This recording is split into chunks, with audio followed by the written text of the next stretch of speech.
ગુજરાતમાં ચોમાસું સમયસર જ આવશે. હવામાન નિષ્ણાંત અંબાલાલ પટેલે આગાહી કરી છે કે 12 જૂનથી ગુજરાતમાં ચોમાસાની શરૂઆત થઈ જશે.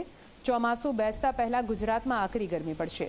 એક કરતાં વધુ સિસ્ટમ સક્રિય થતા ભારેથી અતિભારે વરસાદની આગાહી કરવામાં આવી છે.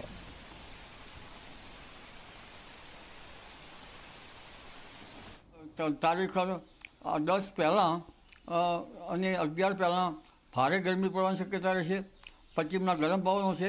ઉત્તર ભારતમાં કેટલાક ભાગમાં મહત્તમ ઊંચે તાપમાન 43 ડિગ્રી 43 ડિગ્રી સેલ્સિયસ જેવું થઈ જવાની શક્યતા રહે. ગુજરાતના કેટલાક સુરેન્દ્રનગર રાજકોટ વગેરે ભાગમાં 41 ડિગ્રી સેલ્સિયસ જેવું થઈ જવાની શક્યતા રહે. ઉત્તર ગુજરાત કચ્છના ભાગોમાં લગભગ 37-38 ડિગ્રી સેલ્સિયસ જેવું મહત્તમ તાપમાન થઈ જવાની શક્યતા રહે. વડોદરાના ભાગમાં 39-40 ડિગ્રી સેલ્સિયસ જેવું મહત્તમ તાપમાન થઈ જવાની શક્યતા રહે. દક્ષિણ સૌરાષ્ટ્રના ભાગમાં 35-37 ડિગ્રી સેલ્સિયસ જેવું મહત્તમ તાપમાન થવાની શક્યતા રહે. દક્ષિણ ગુજરાતના ભાગમાં 34 ડિગ્રી સેલ્સિયસ જેવું મહત્તમ તાપમાન થઈ જવાની શક્યતા રહેશે. વરસાદની ચિંતા કરવા જેવું નથી. 18મી જૂન બાદ પણ એક સિસ્ટમ બનશે અને તે પણ લગભગ 19-20 તારીખ કે 21 તારીખમાં ગુજરાતમાં વરસાદ આવશે. એટલે 20-21-22માં ગુજરાતના કેટલાક ભાગમાં વરસાદ થઈ શકે.